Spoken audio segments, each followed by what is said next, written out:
السلام عليكم ورحمة الله وبركاته. ازيك يا حبيبي؟ عاملين ايه؟ صلوا على النبي يا جماعة. واحدة بعتلي بتقول ان هي كانت المفروض تتجوز في العيد. بتقول بقالي سنتين مخطوبة، وقعدت سنة كاملة اوضب في الشقة، ويقول لي الوان ايه وسيراميك ايه ومطبخ ايه وده ايه وده ايه وده ايه.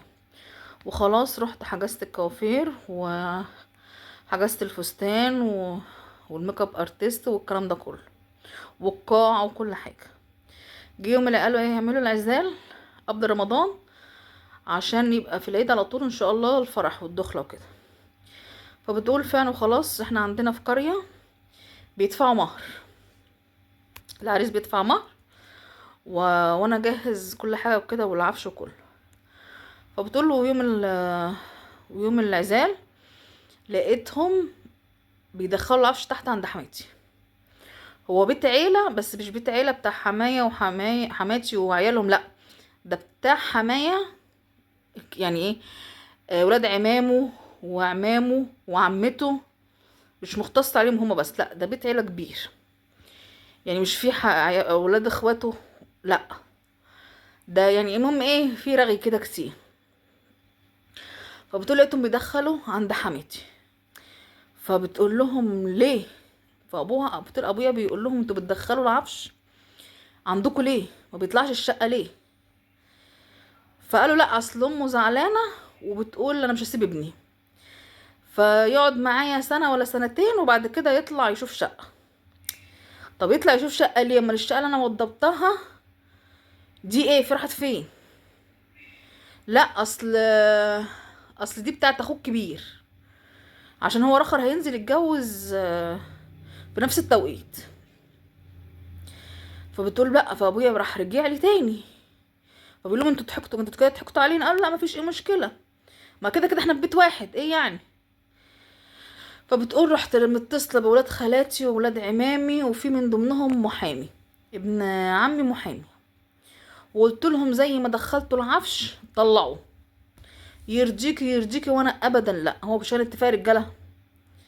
فبتقول بقى انا رحت مسلطاهم، وكان ابويا راح بيقولوا في حاجه اسمها مقعده كده، وجابوا الناس الكبار يعني بتوع البلد ان انتوا كده ضحكتوا علينا. قلت له انا خليت ابويا قاعد في القعده دي وقلت لهم لموا الحاجه بتاعتي كلها ورجعوها، وفعلا عملوا كده.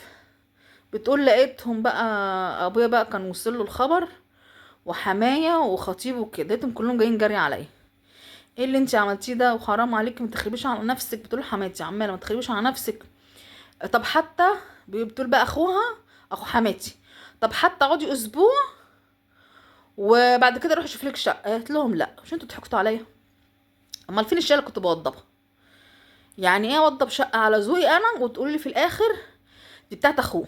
انتوا ضحكتوا عليا، كنتوا خيروني، ما يمكن كنت قلت ماشي، لكن انتوا تضحكوا عليا تحطوا لي امر الواقع؟ لا.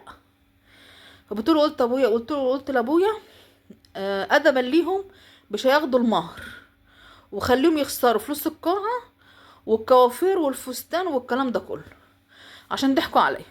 الله والله وانا معاكي، انتي قدام وانا وراكي، عشان اللي عملوه ده ما يرضيش ربنا.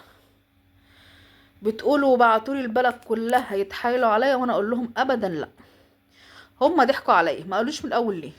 يعني ازاي اوضب شقه ومتفقين ان انا هخش على عزله وجبت اجهزتي وجبت حاجتي كلها عشان انا هقعد لوحدي، في الاخر تقولي انا هقعد مع حماتك؟ لا.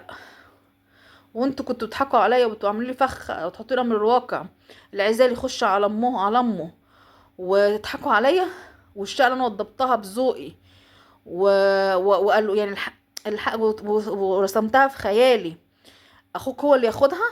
لا، ادبا ليكوا بقى تخسروا فلوس المهر وتخسروا فلوس الميك اب ارتست والكوافير والكلام ده والفستان والقاع وده كله، ادبا ليكوا. بتقولوا بقى مفرفرين، وانا مش خسرانه حاجه في بيت ابويا، بس كنت زعلانه بس خدت حقي. وابويا قال لي انت بنت بنت ب100 راجل وكده انا هتحاسب؟ لا انت كده جدعه، انت كنت هتتمرمطي، لكن ربنا بيحبك والله وانقذك. دي قله ادب، ده هما كده خاينين، وان كان هو ولا اهله ان هما كده بيضحكوا عليكي. مش حابب يضحكوا عليكي من دلوقتي، امال بعدين هيعملوا فيك ايه؟ لا انت موقفك صح وهم يخسروا بقى. فبتقول لامه عماله تقول لي حرام عليكي، احنا دفعنا فلوس اللي قدامنا واللي ورانا. لا مش حرام عليكي انت، حرام عليهم هم. انتوا مش قد الجواز، ما تجوزوش ابنكم. انتوا بتلعبوا بنات الناس، يا بنات الناس خلاص بقت لعبه. تعشموا البت ان هي تتجوز في الشقه وتوضب على ذوقها، وفي الاخر عايزين تدخلوها في شقه شقه حماتها. هو ايه ده؟ ازاي يعني انت تقبليها على بنتك؟ هو خلاص الدرجه دي مبقاش في ضمير؟ حرام عليكم والله، حرام تلعبوا بقلوب الناس كده، بقلوب البنات كده، حرام. يعني انت بنت سنتين مخطوبه ومتعشمه وجابت الحاجه بتاعتها وخلاص، ان هي يعني حجزت القاعه والكوافير حرام. خلاص يعني كان فاضل شهر رمضان وتتجوز في العيد، تخلوها يعني كده النقطه من اول السطر، غير ان هي عزمت الناس وده وده وده. بس انتي والله على البر احسن لك، احسن ما كنت غرستي وتشربي طول عمرك، او تجيبي عيل ولا حاجه وتلبسي. وانتوا قلنا رايكم في الكومنتات ايه، وصلوا على النبي يا جماعه، وبالله عليكم لايكات بالله عليكم. يلا سلام عليكم في فيديو جديد.